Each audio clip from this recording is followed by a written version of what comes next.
I'm gonna tell you about the Uber killer, Jason Dalton. For several people in Kalamazoo, Michigan in 2016, their Uber experience would be one of the worst ever. That's because their driver was a serial killer who was supposedly being ordered by the Uber app to drive recklessly and start killing people. At around 4 p.m. on February 20th, 2016, Jason Dalton began his shift driving for Uber in Kalamazoo, Michigan. To give you some context, he'd only been working for the rideshare company for about a week. His first pickup was for a girl who refused to get in the car because Jason brought his dog, Mia, along for the ride. So that ride got canceled, and at 4:21, Jason picked up a dude named Matt, who needed a ride to his friend's house to pick up his car from the night before. Since Mia was in the car, Matt got in the front passenger seat. Things seemed fairly normal at first, but Matt said Jason got a phone call during the ride, and after it ended, he started driving all crazy, like speeding, running stop signs, driving into oncoming traffic, and sideswiping a car. At one point, Matt screamed, "Dude, you hit that car. You just hit that car." And Jason said, "I didn't hit anything." Matt was obviously freaking out, and he kept shouting at Jason to stop driving recklessly,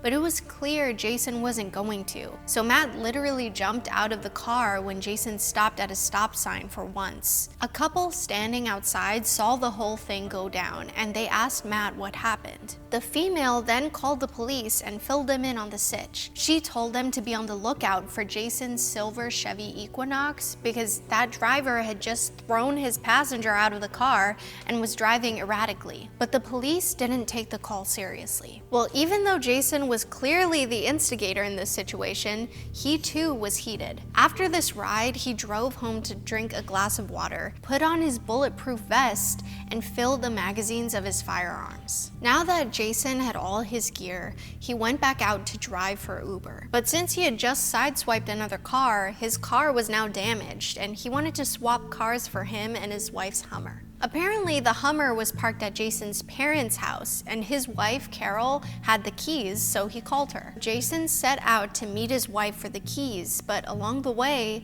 he decided to complete another ride for Uber. It was for a woman named Macy who ordered the Uber for her boyfriend, Allie, to come over to her place. She accidentally entered the address wrong, and Jason got really mad and called Macy, who tried to give him detailed directions on where to find Allie. As Jason was circling the townhome community, Allie's guardian, Amy, was out checking the mail. She saw the silver car circling and thought the driver seemed very strange and on edge. Amy said he had this crazy look in his eyes, and at one point he tried to hit her with his car, but he didn't, and he kept driving around until he saw a woman walking 5 kids across the street to the playground. Jason rolled down his window and asked if she was Maisie or Misty. This woman was like, "No, my name is Tiana." Jason drove off for a second, but then turned around, grabbed his Glock, and aimed it out the driver's side window at Tiana. As soon as Tiana saw the firearm, she screamed at the kids to run and followed behind them. But Jason started firing. When a bullet hit Tiana's left arm, she said it felt just like a bee sting at first. Everything was happening so fast, and not too long after that, another bullet hit Tiana in the right leg. She kept running around trying to dodge these bullets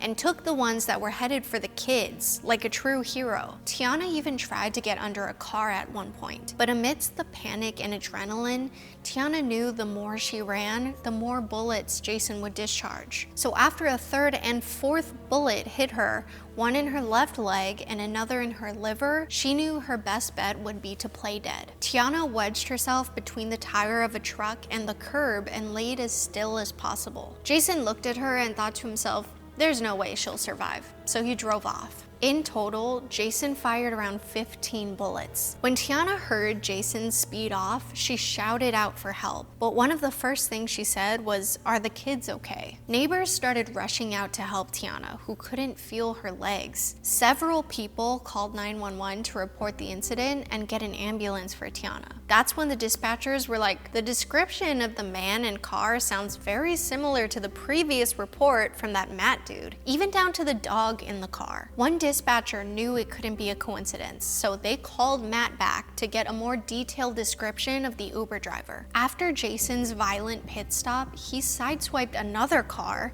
and then headed for his parents' house, where he parked the Chevy in the garage. When Carol pulled up, he was on the phone, and she assumed it was with Uber because she thought it was to report the damage to his car. He made it out to seem like he was being fired at by a taxi driver because they hate Uber drivers that much, apparently. Jason then went into the house, grabbed a loaded firearm, and put it into his wife's waistband. He told Carol she couldn't go back to work on Monday and said the kids couldn't go back to school either. Carol asked what was the matter, and Jason was really vague. He couldn't even look her directly in the eyes. He said, "I'm not gonna tell you what I'm gonna do, but when you watch the 11 o'clock news, you'll know that it was me." Jason got the keys to the Hummer, but it wouldn't start, so he got in the black Chevy HHR that Carol had been driving. And I'm not sure if you've put this all together, but now this throws off the police reports because Jason was seen in a light silver car, and now he's driving a black car that's an entirely different model. Once Jason drove away from his wife and kids, he was just getting started with his rampage. Next on the to-do list was to drive back to his home to switch out weapons because the Glock he used on Tiana was jammed. Once he had a new piece, he got back on the road and started accepting Uber rides again. At 8:02, Jason picked up a man named Keith. The two talked for a bit, and Jason even sang along to the radio at one point. But for whatever reason, he didn't go crazy on Keith, who made it to his destination without any injuries. At 9:21, Jason picked up 3 passengers at a hotel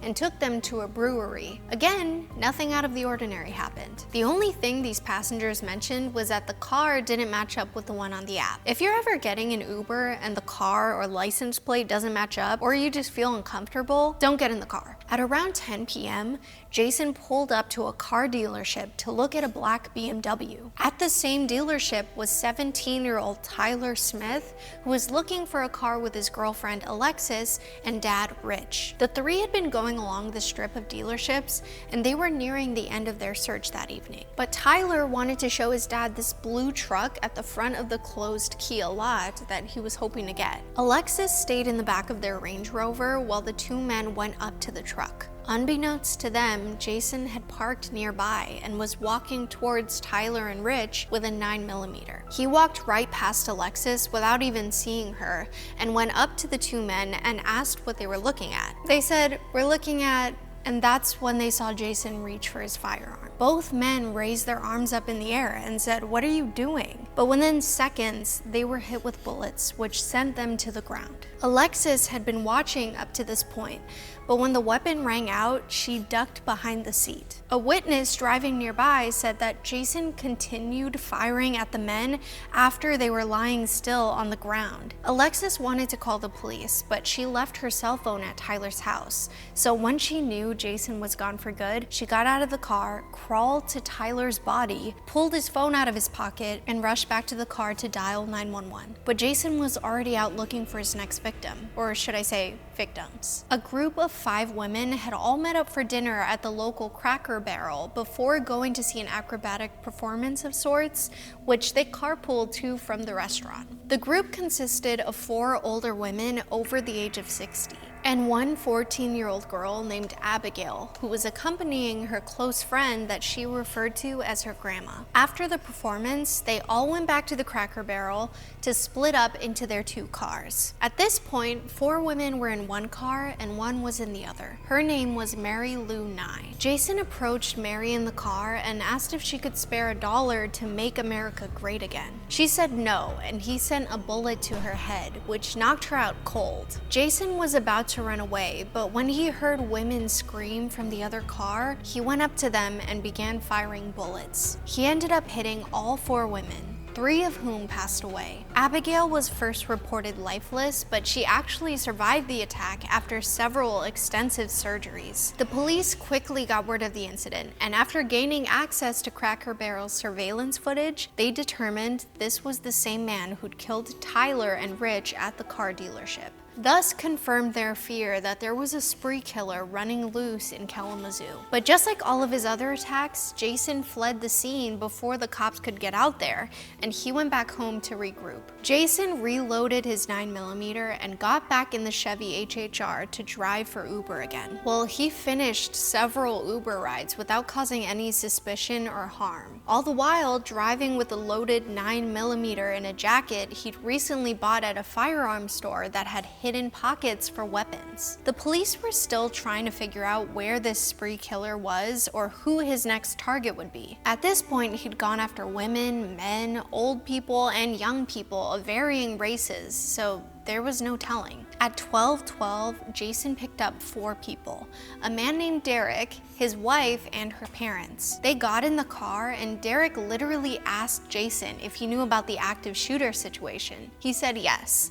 And then Derek said, "You're not the shooter, are you?" Jason said no. Derek didn't let it go either. He was all like, "Are you sure?" Again, Jason denied, and he ended up dropping off Derek and his crew without harming them. But how freaking close was that? Jason's next passenger asked the same thing. He even asked him if he had a firearm on him, but Jason said no and dropped him off at his destination. Before picking up his next passenger, Jason saw police lights behind him. It was a sergeant named James Harrison. He was out patrolling the streets and recognized the Chevy HHR. He pulled Jason over and got out of his car with his weapon drawn. As Sergeant James approached Jason, he told him to put his hands out of the window. Jason complied. James was able to successfully put Jason in cuffs and confiscate his 9mm. When James realized Jason had a firearm and bulletproof vest on, he got kind of spooked. They could have had a huge shootout, but for some reason, Jason didn't fire at him. It's so strange how hot and cold Jason was. Throughout the night, he kept flip-flopping between driving normally and taking his passengers to their destination and going berserk and firing at people. And in classic Killer Bites fashion, things are about to get even stranger. After Jason was arrested, he asked to speak to his wife to hear her voice and even gushed to the interrogators about his dog. After trying to avoid the question at hand, he finally confessed to the crimes. When asked why he committed them, he said the Uber app told him to.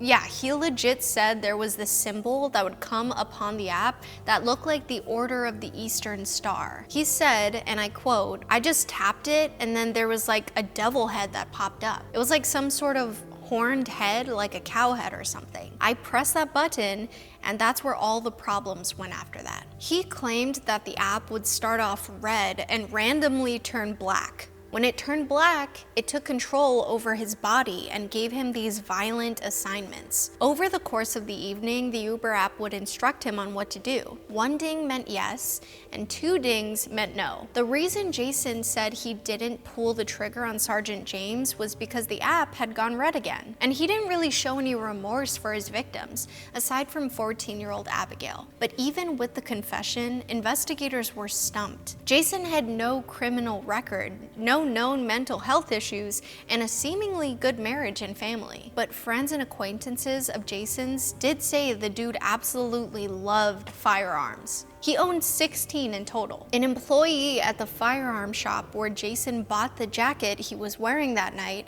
mentioned his seemingly normal demeanor that day. He was smiling and joking around, and he did a one-armed hug to my manager and told him to have a good day, the employee reported. But a lot of people speculate that something went down during the phone call Jason took during Matt's ride, and that's what set him off. Because after that is when Jason's strange behavior began. In the end, we'll never really know what was going on in Jason's head. Like if he genuinely thought the app was telling him to do these things, or if that was just a cover-up. Based on his actions, Jason was a disturbed man who had way too many weapons than he needed. At his trial, Jason pleaded guilty to 6 counts of first-degree premeditated homicide and 2 counts of assault with the intent to kill. He was sentenced to life in prison without the possibility of parole. Oh, and his wife divorced him too. That poor woman. Imagine being married to someone for years and then just like that, they turn into a monster. Jason could have been stopped much earlier in the evening, but because several people dropped the ball, he claimed more victims. On a lighter note, Uber now has more safety precautions for riders who feel unsafe, and hopefully the police will pay more attention to reports like these in the future. As always, thanks for watching, and please stay safe out there.